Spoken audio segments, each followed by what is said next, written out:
our Director Club Service Anjali to formally introduce our today's speaker. Over to you, Anjali. Thank you, President, and welcome, Mehrnosh. Good evening, members. I take this opportunity to actually formally introduce Mehrnosh. Mehrnosh Randeria is India's first and only wealth wisdom wellness coach, which is popularly actually called as W3 coach also.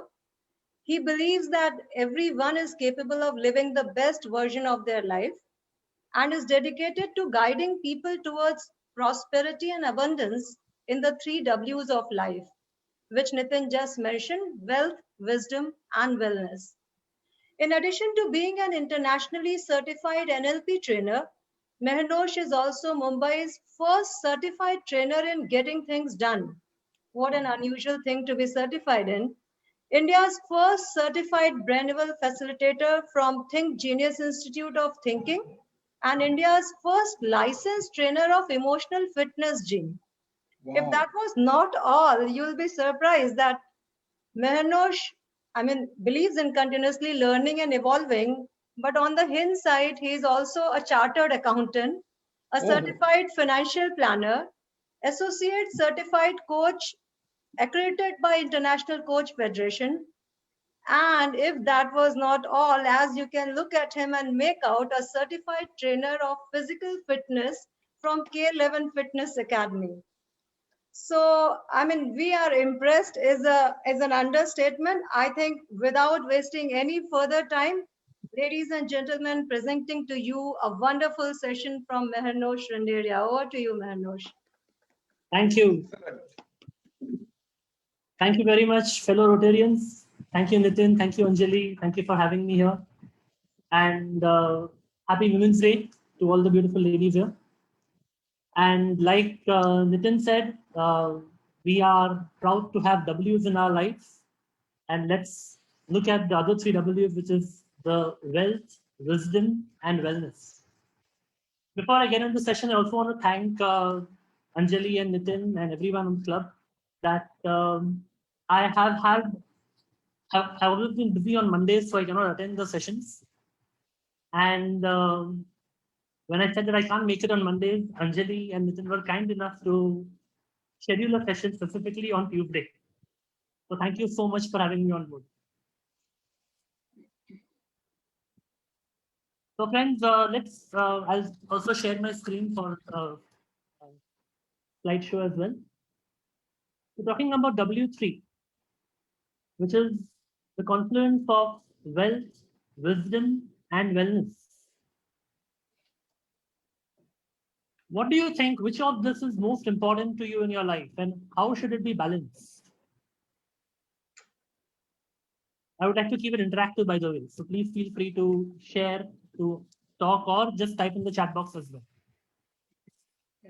Wellness. Wellness. Wellness. Okay. Any other thoughts? So wellness is most important. That's what you say? Yes. Okay. All right.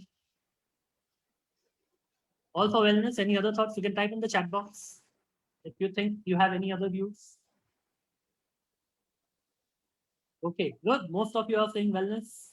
And yes, wellness is most important simply because a healthy mind can only reside in a healthy body. Now, having said that, what do? Today we cannot live life without having enough wealth. So, like Nitin gave a wonderful example that you spend your initial years chasing wealth and then the rest of the years spending that wealth on wellness. And that is something that needs to be avoided and balance, right? And to balance the wealth and the wellness, what do you need? Wisdom. Wisdom. Wisdom, right? Exactly. So ultimately, it's a balance that we are going to look at. And the W3 philosophy that I keep talking about is that all the three are equally important in our lives. At any moment when we decide, okay, let's focus on any one of it, then we don't know how that's going to come or what's going to happen to the others. So how do we attain that balance? And wisdom is more about looking at the balance between not just wealth and wellness, but also in all areas of your life. So let's start with a quick understanding of a few things which are common between health and wealth. Firstly, it's about starting early. Whether it is wellness or whether it's wealth, the sooner you start working on that, the better you will be in the later ages of your life. Now, early means how early? When should we have started? And when can we start?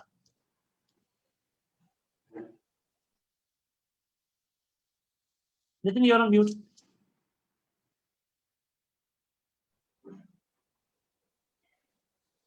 When can we start? What is early?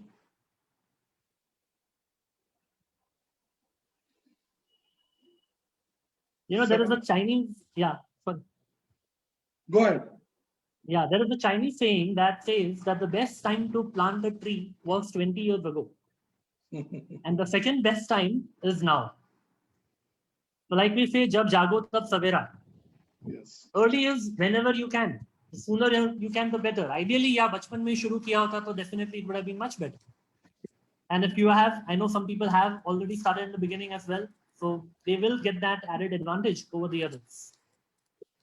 Then talking about balance. In wellness, we talk about having a balanced diet.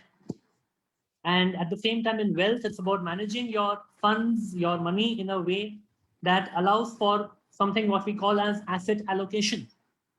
Having your money in different asset classes, whether it's kept in cash or fixed interest instruments or property or shares or gold, real estate, having a good balance. And there is a way to figure that out. The next thing which is in common is working on it regularly. It's not, neither of this is a one-time thing. Even the wellness requires consistent efforts, no matter how busy you are, scheduling time for your daily activities, exercises, cardio, whatever you want to do. We'll talk more about each of these pillars as we go ahead. And wealth regularly. I know most of us are busy, and in that busyness of life, we forget to pay ourselves first, especially the professionals. Salary people, okay, we are getting paid, but then even as salary people, when salary people get paid, what do you do with the money? How do you manage the money? That is very important. And setting aside some amount on a regular basis so that you have enough when you are no longer actively working.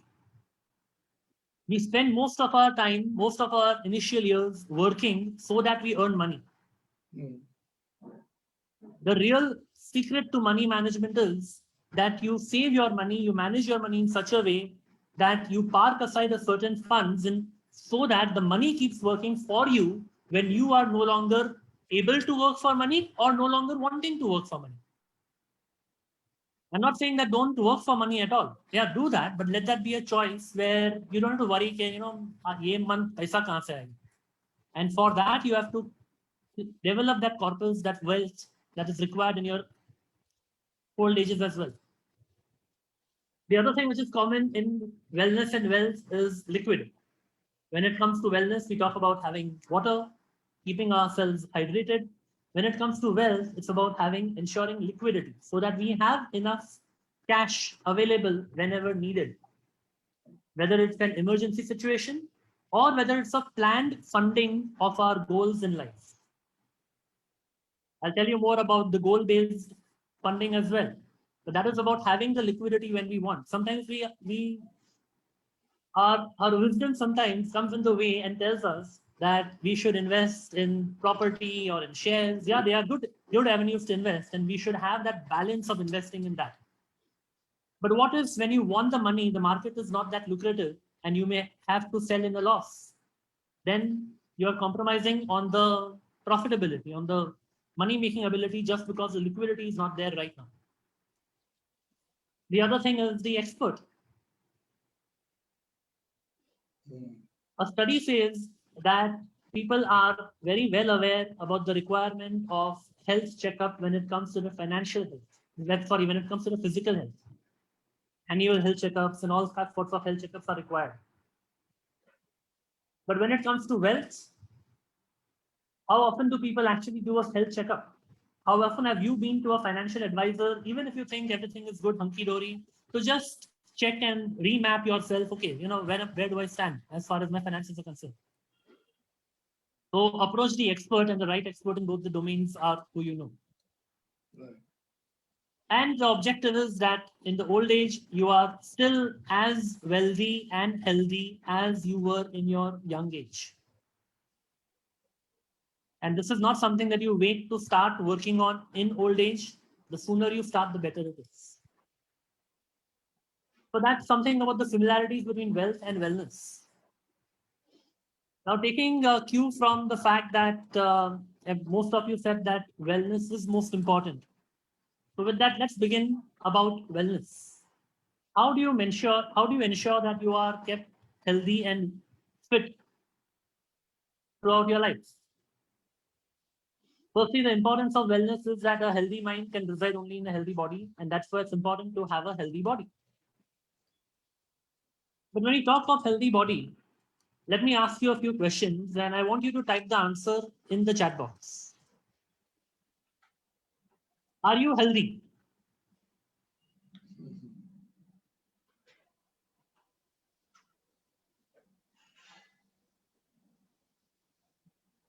Simple question, just type in. Okay, yes. Looks like, okay. Yes. Great. One next question. Are you fit?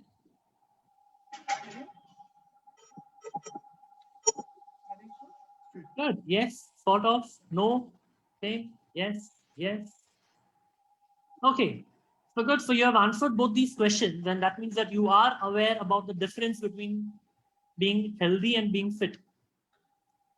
What is the difference? What do you think is the difference between being healthy and being fit?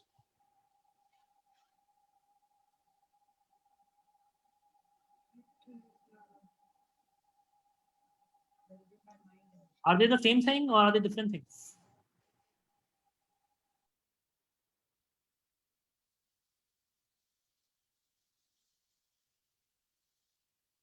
Think about it.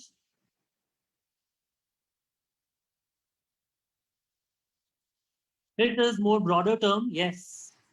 Right, Pragna? So how do we define healthy? Healthy is like, arogya, which in simple terms is absence of disease. Right, Anjali? Healthy is where you have no health issues. The health checkup that you go for on an annual health checkup, you check all the parameters are fine. Okay, fine. There is no red alert over there, which means there is no sickness, there is no disease. Then what is fit? Yeah, Ramesh says fit man is healthy, but healthy man may not be fit. Yeah. Think about people who you may know in your life where their health report shows perfectly fine. Health is absence of disease. If you ask them that can you climb up 10 floors? Let's say there is an emergency. Let's say they have to go for a meeting somewhere. Okay, and the lift is not working. It's an important meeting that I have to go for it. And they have to end up climbing 10 floors. Can they do that?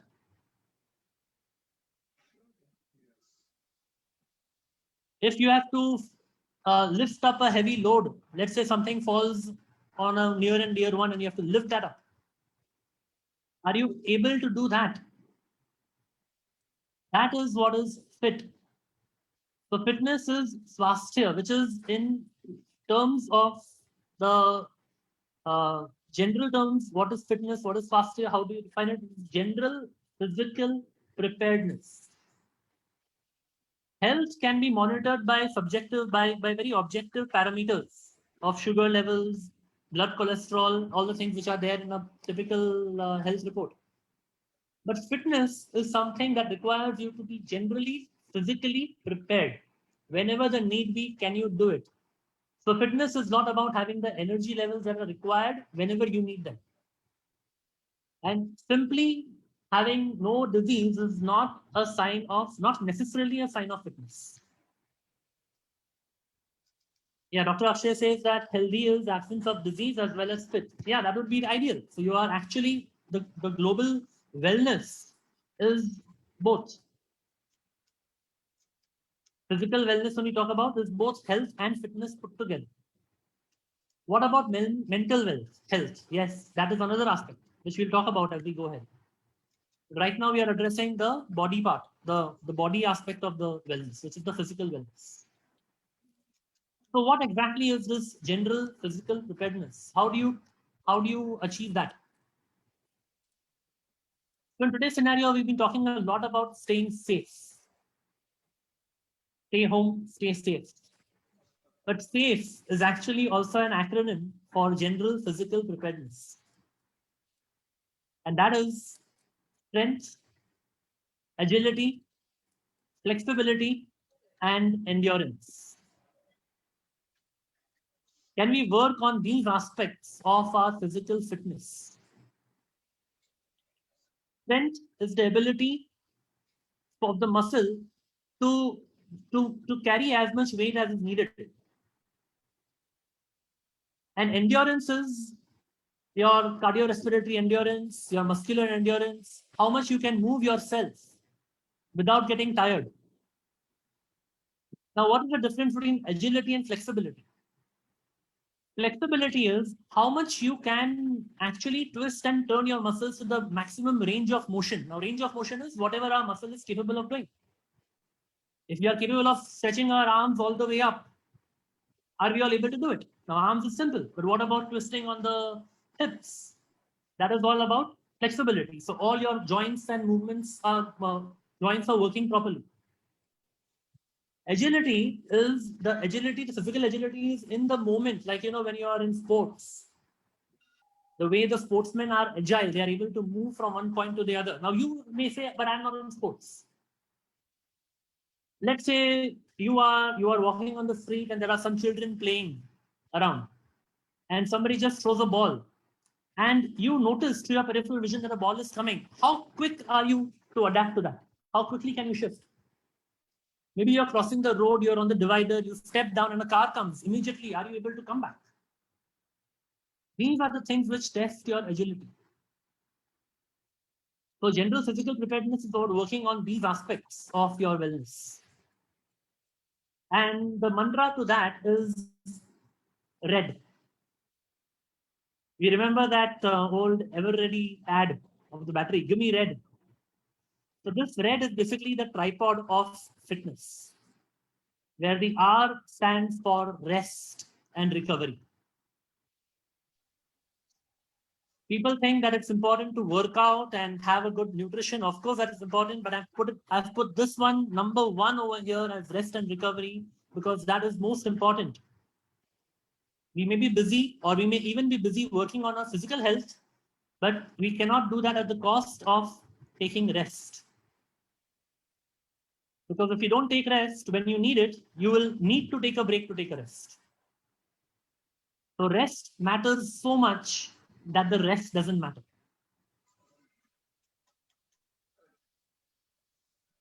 So that is so important. Then let's see the other two pillars. Only after having enough attention to that, maybe having enough amount of sleep time. Sometimes people saying that I don't need to sleep. मेरे से 3-4 घंटे सो जाओ अच्छा रहता है. वो बाद में सब पता चलेगा. There are doctors over here who can vouch for that. The next E of the tripod is exercise. Now, exercise which works on all the aspects of the safe. Firstly, cardio. Then comes your strength training. Technically, it's called as aerobic and anaerobic. And the third one is stretching. Stretching your muscles for the purpose of your flexibility and agility. So this is the E part of it. Simply doing the best exercise that I have known is Surya Namaskar. Or any form of traditional yoga, which takes care of all the elements of the safe as well. Then comes the D. What is the D? What do you think?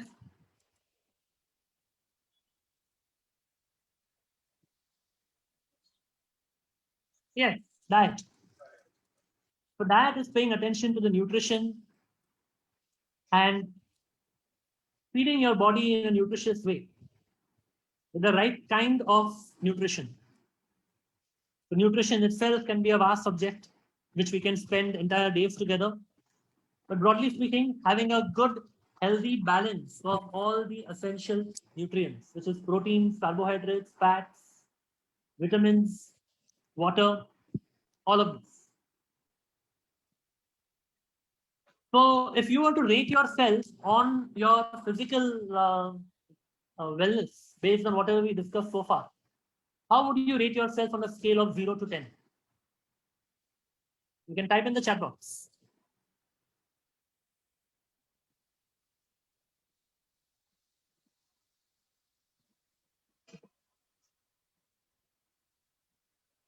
Eight, eight, eight, eight, 7. Look, I want you all to reflect. Let this not just be a knowledge sharing session. Let this also be a reflection, introspection about how you are working on these principles. Some of these may not be that new to you, but sometimes you just need a reminder in life that, yeah, okay, are we on track? Right? So that's about the 3 pillars, the tripod of fitness. Now let's talk about the wealth. What does wealth mean to you? Can you type in or share? What would wealth mean to you?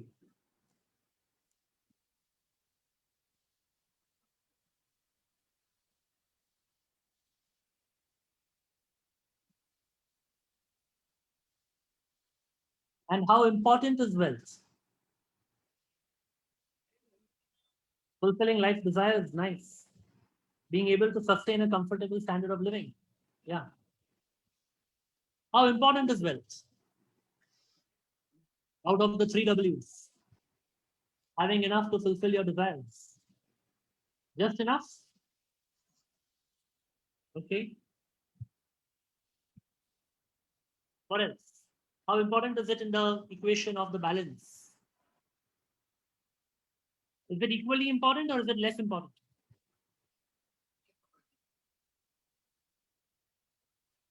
It's equally important, yes. Now, wealth, when some people talk about wealth, they say, wealth is not that important. Ultimate thing is satisfaction, happiness. Okay, now there is a saying that it's attributed to Bill Gates that you may say that wealth is not important, but please make sure you say that after you have acquired enough wealth. So wealth is actually important so that you can sustain in life, so that you can fulfill all your desires and much more. Because when you say enough, I would ask, enough is how much enough? Is there enough that we can put on our desires? Then why should there be enough that we want to put on our wealth? Unfortunately, people attach the word wealth to being materialistic and being greedy. Need not be so. I think the very fact that we are all active contributors in Rotary show that we don't look at wealth only from a materialistic aspect. We are looking at wealth from the point of giving back to the society as well. And think about it this way. If you are a good person, we are all good people, right, over here? If you are a good person, you want to do good for the society. What do you need for that? Wealth. And if you don't take enough effort to acquire wealth for you, where is the wealth going to go? If the wealth doesn't come in the hands of the good people, where is the wealth going to go? In the hands of the bad people. So I would say if you believe you are a socially responsible and a good human being, then it is your social responsibility to earn wealth. Wealth is the ability to fully experience life and do whatever you want, even give back to society as a result of it. Now, when we talk about life, in respect to wealth. Wealth is not just about, okay, which mutual fund should I invest in, which share should I invest in, which property I should invest in, how to make some money fast. It's firstly to understand the life goals pyramid. And there are 4 aspects of this pyramid. The first one is needs. Your living expenses, your housing, your education, whatever you need, your roti kapra makan. Then comes your wants. Whatever basic minimum you have, you want to do better than that. Then comes dreams. What you want to do for yourself as a startup, or start something new, or travel abroad, or do charity, community work, financial freedom. And then finally comes what you want to leave back for the next generation. That is the legacy. Now, these are all life goals. If I ask you, what goals do you have? I'm sure each of us would have something to put in each of these 4 buckets. But then when I ask some people, you want money? They say, no, I don't want money. I just want to fulfill these dreams. So how are you going to fulfill the dreams? Of course, you need the money. So the wealth aspect is to understand that whatever needs, wants, dreams, legacy you want to live in your life needs money.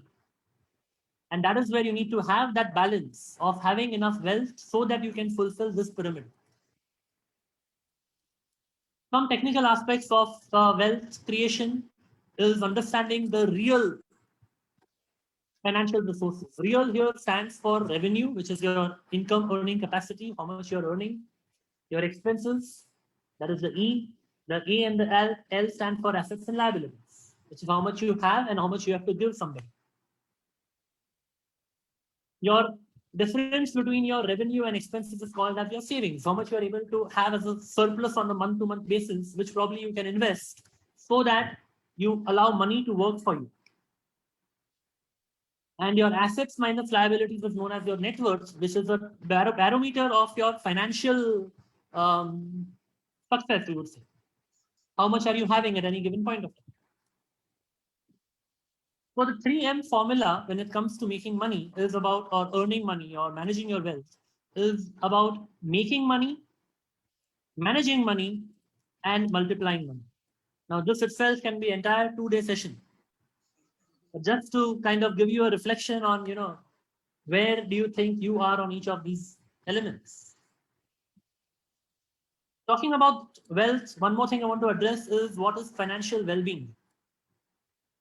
Like when I asked you, what does wealth mean to you? You said certain things about being able to fulfill your life's desires, fulfill your goals. Financial well-being is subjective to what your goals is, what you want to achieve. So it's a state of being, which is subjective to different people. I cannot say that, having 1 crore is financial well-being, or having 100 crores is financial well-being, or having 10 lakhs is financial well-being. Completely dependent on you. So long as you are able to do these things. Fully meet your current and ongoing financial obligations, feel secure in your financial future, and make choices that allow enjoyment of life. So if we were to parse this definition into the 4 pillars of financial well-being, which I'll quickly speed through because we won't have time to go into each of them. They are along 2 dimensions. One is the dimension of the present and the future, and the other is the dimension of the feeling of security and freedom. The first pillar is the security about the present, having your control over your day-to-day finances, knowing that whatever outflows are going to happen on a regular basis, you have enough inflow to take care of that. So as I'm taking you through this, just reflect on where you would rate yourself in terms of each of these pillars. Okay. Second one is security about the future. Your capacity to absorb a financial shock, any unexpected financial shock that may come up. Now, this could mean maybe a disease, maybe an accident, maybe a loss of job, which many people face during the COVID times, loss of business. How prepared are you to deal with that? That is the second pillar. The third pillar is being on track to meet your financial goals. In the wealth pyramid, in the goals pyramid, where we saw that there are needs, there are wants, there are dreams. Let's say you want to go on a world tour. Let's say you want to go on a world tour in 2024. From where are you going to fund that? How is that going to be financed? Let's say you have your child's education coming up or your child's marriage coming up. How are you going to fund that? This pillar actually builds in and gets into the element of investing. So when I advise my clients on financial investing and financial planning, most people, they usually approach me to say, okay, I have this money, tell me a good product where I can invest it. And I flip it and say that let's not look at good product which gives you good returns. Of course, that will be a byproduct of that. First, tell me for what purpose you need the money and by when. So for example, if I need to marry my daughter in the next 5 years, then how much do I need for that? How much time period I have for that? What is the value of that in today's terms? What will be the value in future terms? And now let's see, now that you are very clear about what goal you are going to look at, now let's see where we can put the money so that you're able to achieve the goal. So the entire principle of the wealth over here is a goal-based investment planning. In fact, one key takeaway which I would request you all to have from this discussion on this particular point is, can you all go back and look at your list of investments and the list of your goals and create a mapping that which investment is going to work towards which goal? Because the default way of working is, okay, I have this investment. Goal is that paisa banna chahiye, it should grow more. On the other hand, I have all these goals. And now let's say when a goal materializes, let's say a marriage comes up. Where do I fund that from? चलो ना कोई भी investment खोल के चल लेते हैं, हाँ ये अभी अच्छा कर रहा है, इसको तोड़ देते हैं, यहाँ से लेते हैं, ये FD न्यू हो रहा है, इसमें से लेते हैं, या मार्केट अभी ऊपर है, 50,000 टच कर दिया है, let's liquidate from there. So that is a very, very ad hoc approach. So one thing if you can do is decide what are your goals which are coming up and which investment can be mapped to which goal. So these are the three key pillars, which once these are fulfilled, the fourth pillar is automatic. Because fourth pillar is about having freedom about the present. Flexibility to make choices right now in the moment. Let's say आज दुकान बंद करना है, okay, जो भी business है आज नहीं करेंगे, एक हफ्ते का छुट्टी ले लेते हैं, चलो ना बहुत हो गया. Are you able to do that without worrying about पैसा कहाँ से आएगा?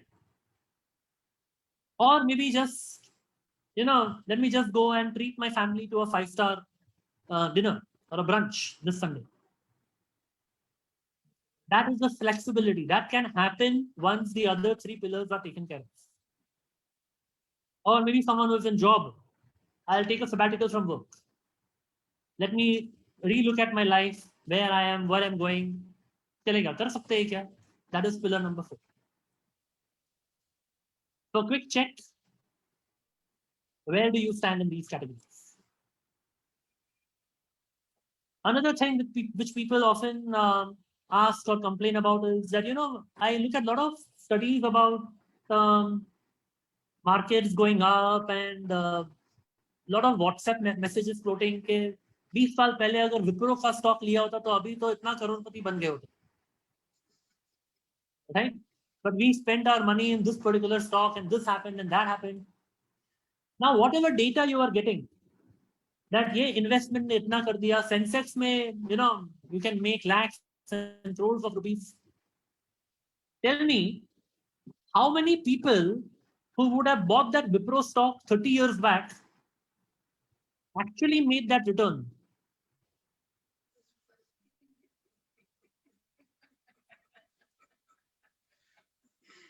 Very, very few. That is, your investment will make money. That investment vehicle will make money. But the question is the investor making money? Yeah, Nitin Mehta would have made it, yes. And that is where the wisdom comes in.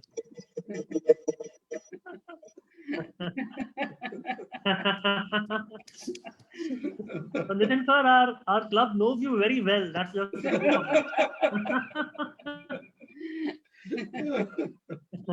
it. So the gap between the investment return and the investor return is the behavior gap. And here is where again the wisdom comes in of managing your wealth. Even in the 3M formula, making money, managing money, and multiplying money. It's not just the skill set. It's a lot to do with the mindset as well. And therefore, whenever I talk about all my W3 programs, they talk about the mindset as well as the skill sets. Exactly. Samir says the vehicle went there, but many passengers got off. Wonderful analogy. Yes. You know, it's like getting into a train. You want to go from Bandra to Churchgate. Okay. But you say कि दादर पे खाली हो रहा है, चलो चलो उतर जाते हैं, सब लोग निकल रहे हैं. Would you do that? If you want to get off at Churchgate, you'll wait for Churchgate to come, right? But unfortunately, when it comes to investments, people get off because everybody is getting off at Dadar. So the point is, information is there. A lot of information is there. We are drowning in information while we are starving for wisdom. And that brings us to wisdom.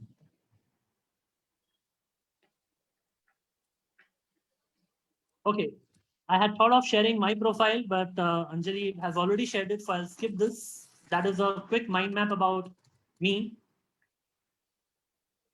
being India's first and only wealth, wisdom, wellness coach and all. And so Anjali has already read it out in detail, so I'm not taking you through this, so we can save some time as well. So talking about wisdom, let's see a few things here. What is this?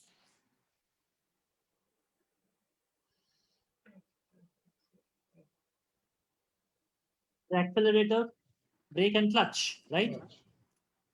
What is the importance of this? One balances the other. Yeah, and ultimately objective is to manage the speed. Manage the speed. Right?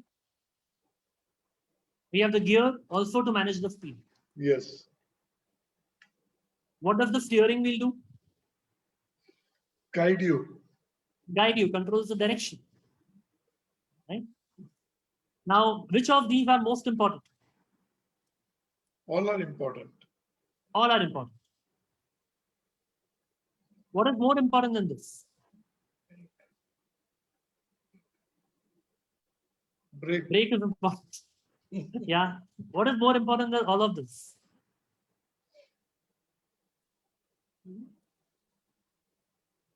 Direction. The map. Where are you going?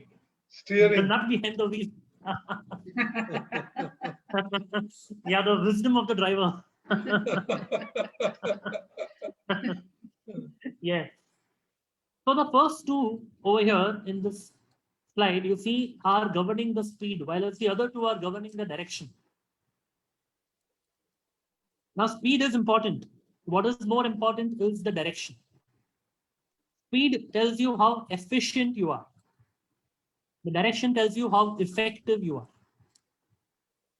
So direction is more important than speed. Now, what is the difference between effective and efficient?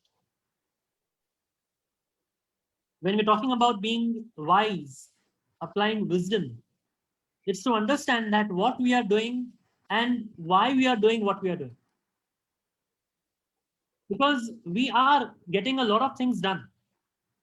The question is, are we getting the right things done?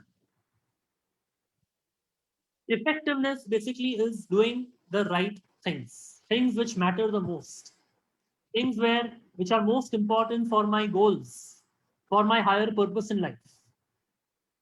And efficient is doing things the right way. Now, out of these two, both are equally important, both are definitely important, but if we had to choose one, then choose effectiveness. This is a matrix which tells you what happens when you do the right things and when you do things right. If it's low on efficiency as well as effectiveness, then it's poor for performance.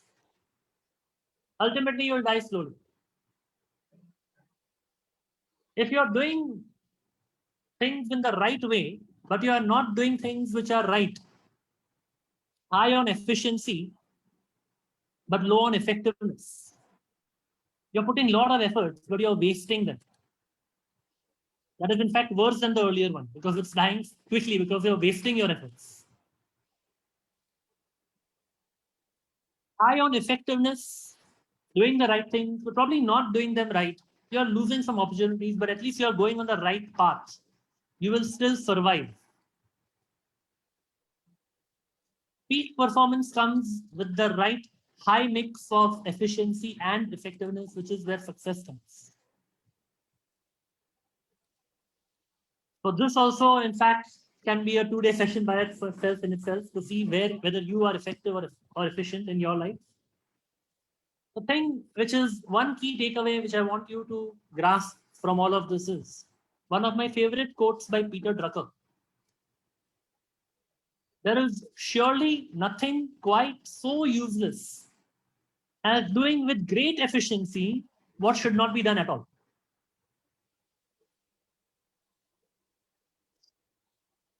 Think about the people in your life who are spending a lot of effort on things that need not be done at all. And they think, wow, what a wonderful job.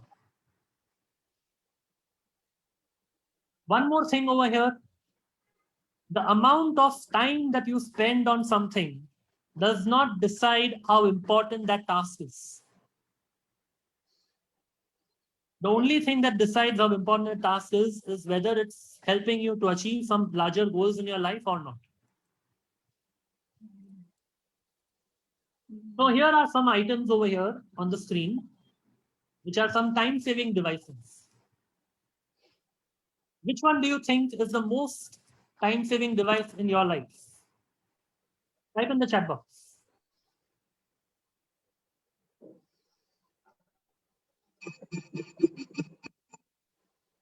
Planner, okay.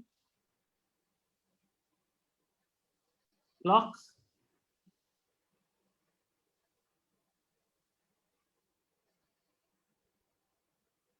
Any other thoughts? Computer, okay. Okay, computer, okay. Here I'm revealing the answer. The dustbin. See, if you want to be effective in life, you need to know what you should not be doing. What is the trash? Dustbin is metaphorical. Okay, whatever is not needed, you put it there. But in your life, what are the things that you should not be doing? People strive to have a long to-do list. I would encourage you to also have a not to-do list so that you don't even go there. Right? The map. Remember, the map is most important, the direction with which you are doing things. So the wisdom comes from knowing what to do, what not to do.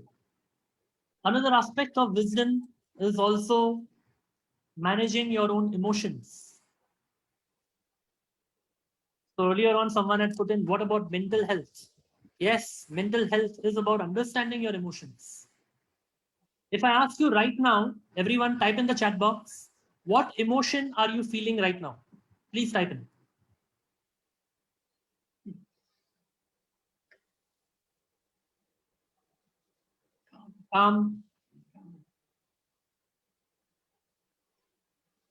Educative.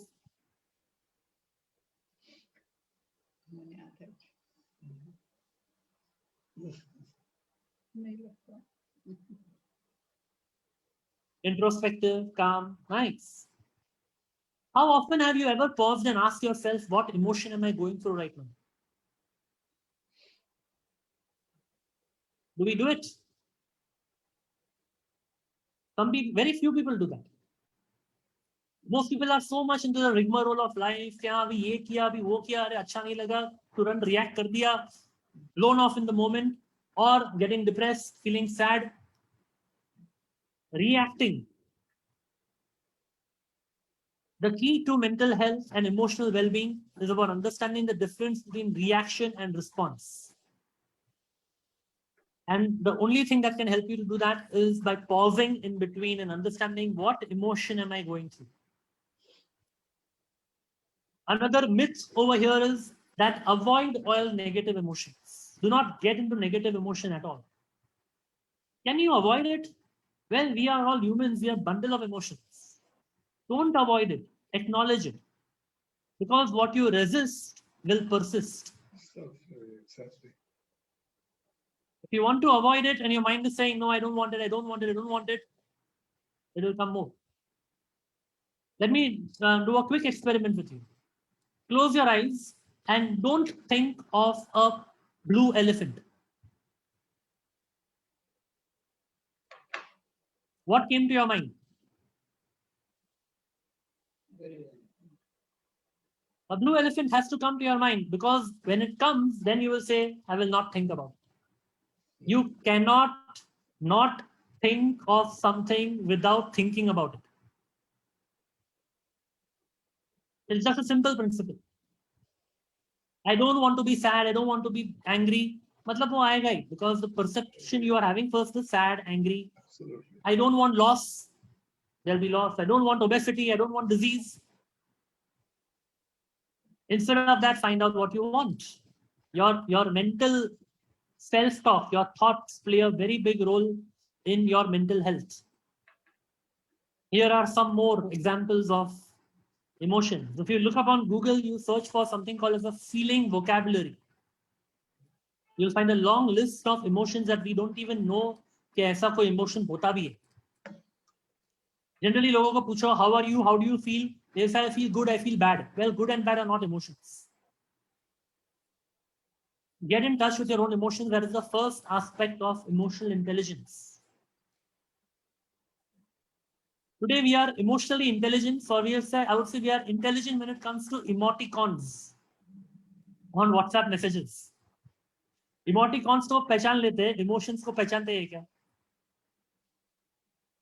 So get in tune with your emotions.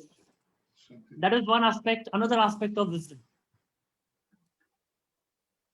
Few more things when it comes to wisdom and mental health is about seeing things in a different way. What can you do with an apple?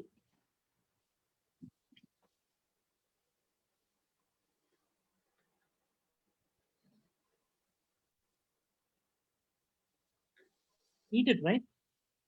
What else can you do with an apple? Use it to keep the doctor away. How about this?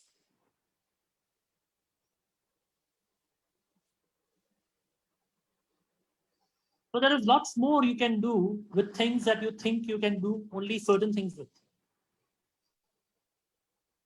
This is about applying your creativity. Mental health and wisdom is also knowing how to be creative in thinking differently. Thinking outside the box is easier said than done. That itself is another 2-day program. But everything you can develop, you can coach yourself, you can train yourself to think differently. And think differently is not just by following creative pursuits. Like people think that only if I am in the is it using in the right way and efficient usage? Is it using in the right way? I didn't get that. Anjali, can you elaborate? I meant that a few slides back, you were talking about effectiveness and efficient, and you were talking about using the things in right way. Yeah. So right way is efficient. I can eat it. Effective is what else I can do with it. So yes, keep your outcome in mind. One of the things is about knowing the outcome. What are you going to do with it? But it's about also training your mind to see what else is possible. How about training your mind to see what else? I know that I have to reach a certain outcome, a certain destination. What other routes are there to go there? It's not always my way or the highway. Creativity comes from exploring different ways as well. And right way, when I spoke about efficiency, is about doing in the right way, which involves minimum time and effort. And effectiveness is doing the right thing, which matters the most. Now here I would say doing the right thing which matters the most is also about involving and engaging your mental faculties so that you stay creative throughout your life. So what else can be done? Maybe you can learn something, pick up some hobby which was long forgotten, play some intelligent games as well, write. Journaling is a good way to develop your mental health as well. One very important thing is about your own self-talk. How much time do we spend in communicating with ourselves?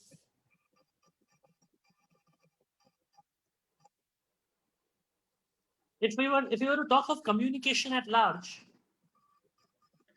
how much percentage of time you think we spend communicating with others and communicating with self?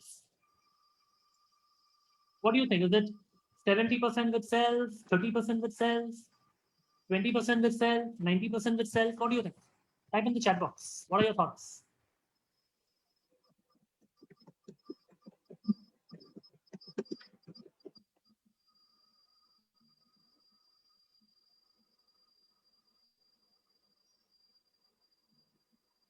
What is the proportion of time that we spend communicating with ourselves?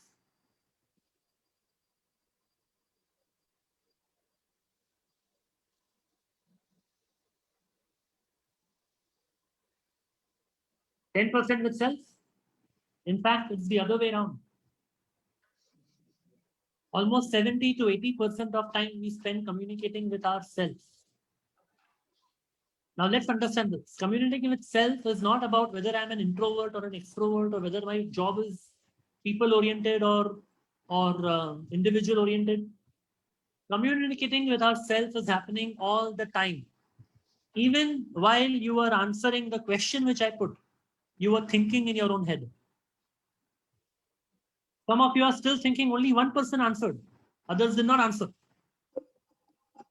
Okay. So it's about understanding your own self-talk and being able to reframe that and reprogram your mind. So Anjali had mentioned earlier that I'm an NLP trainer. NLP, which is the neuro-linguistic programming, is about understanding how to retrain yourself and reprogram our own thought patterns. So that is one of the key elements of wisdom. What are your normal patterns which come from our past experiences, our conditioning, our education, our knowledge, and how we can look at it differently? Ultimately, wisdom is where you get that peace of mind to make the right kind of decisions, even in the midst of clutter and chaos around you. It's like, having that mind like water. I would encourage you to go on YouTube and watch a video of Bruce Lee where he talks about mind like water. What mind like water means: responding in the moment, appropriate to the inputs that are coming in your mind. So that is about having the balance of wealth, wisdom, and wellness. To go back to my initial question, which one is most important? I would say the most important is the balance between these. And I would urge you to rate yourself on how you would rate yourself on each of these three elements in your life.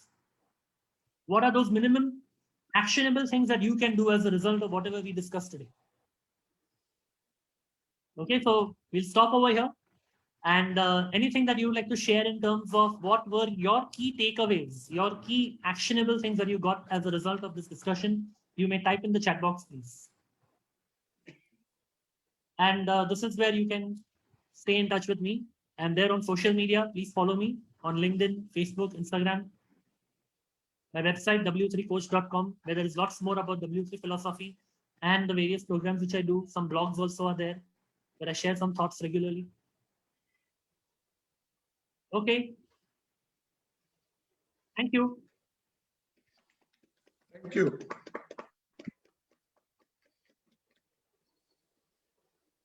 Thank you, Manoj. It was very gripping, and I think people were really, they really wanted to know more and more about it.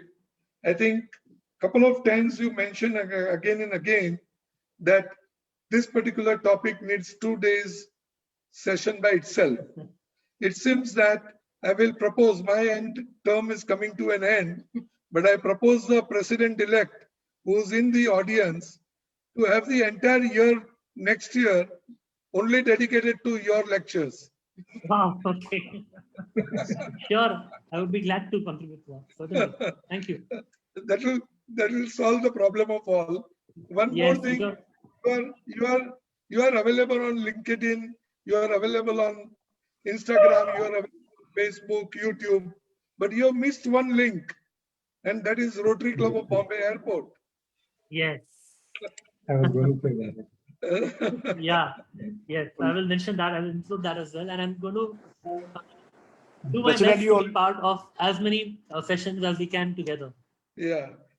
Unfortunately, my Monday sessions always clash with my NLP programs, which I conduct on Monday evenings.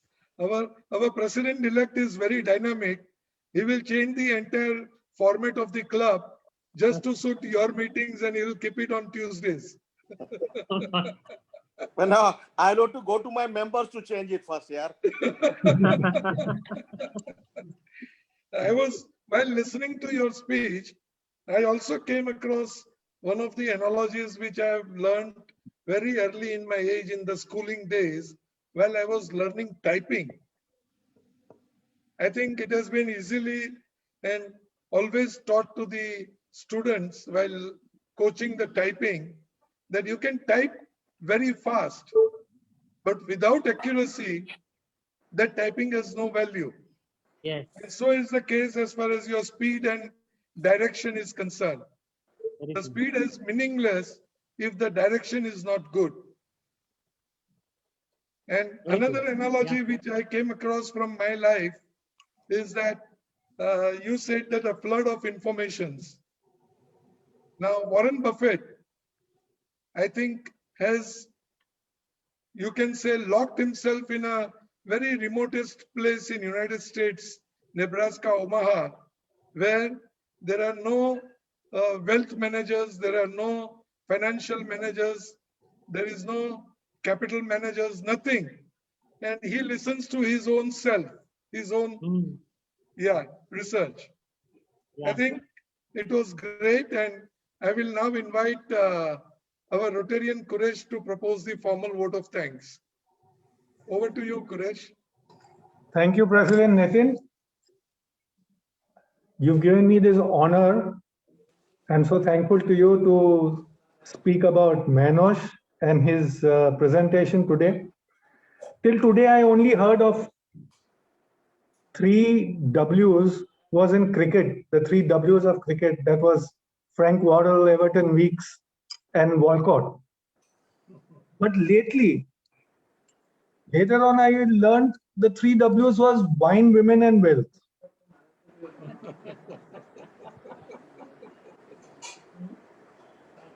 So now I really know what the 3 Ws mean after listening to Manoj, and that is wellness, wisdom, and wealth.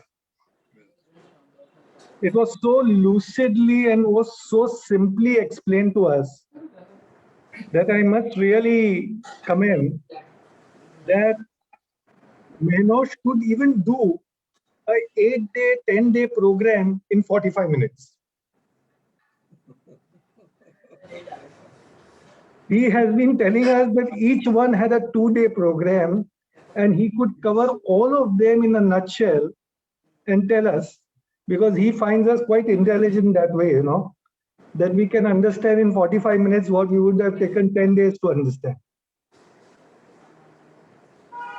But coming out of it, the most important thing, what he said in the end, was the balance of the 3 is the biggest takeaway, besides small things which he kept on saying, which was new to me. But the balance was the key word which you have to take home. At the end, of course, he said, follow me on all that. I'm only going to follow him in Rotary. I don't go on to Instagram. I don't go on to LinkedIn. I'm going to follow him at Rotary, and I hope to see him there. Thank you very much, Manoj. And thank you, Nitin, for giving me this opportunity. Thank you very much, Quresh. Quresh. It was a wonderful vote of thanks. Thank you. And now I invite our club secretary, Apurva, for his secretarial announcement. Thank you, President. We have a good attendance today. Rotarians 47, Rotarians 33, guests 2, total of 82. And we have a next club meeting coming up on 22nd March. It will be a very interesting one, RCBA debate on classic versus contemporary. Before that, maybe President, you want me to speak out for that? Okay, I think you should, yeah. Thank Please. you. Yeah, thank you. Thank you, Apurva. Friends, there is a breaking news today in our club that tomorrow, 10th of March, we are having the launch as well as the press conference for our global grant pediatric heart surgery at Sri Satya Sai Sanjeevani Hospital in the august presence of Padma Bhushan, none other than the little master, Sunil Gavaskar. It will be at 5:30 in the evening in the hospital. Because of the COVID restrictions, Mr. Gavaskar as well as the hospital authorities have requested us to keep the crowd at the minimum. And because it's a press conference, the entire press conference has been handed over to be organized by the professional PR agency Global. They are expecting at least 25 to 30 press reporters tomorrow, and hence it may not be possible to accommodate my Rotary dear friends, but we will definitely share with you the Zoom link, the Facebook Live, as well as YouTube link, and you can definitely participate tomorrow in the event at 5:30 in the evening. It will be a great excitement and great honor to be in the presence of Sunil Gavaskar tomorrow. Friends, see you all in a large number and witness the ceremony. Thank you all. Thank you, Mahernosh. Excellent evening. Thank you. Yes. And now I adjourn the meeting and request Mahernosh to introduce Dilsad also to the club. One This- second, Yeah. I'll unmute everyone. Okay.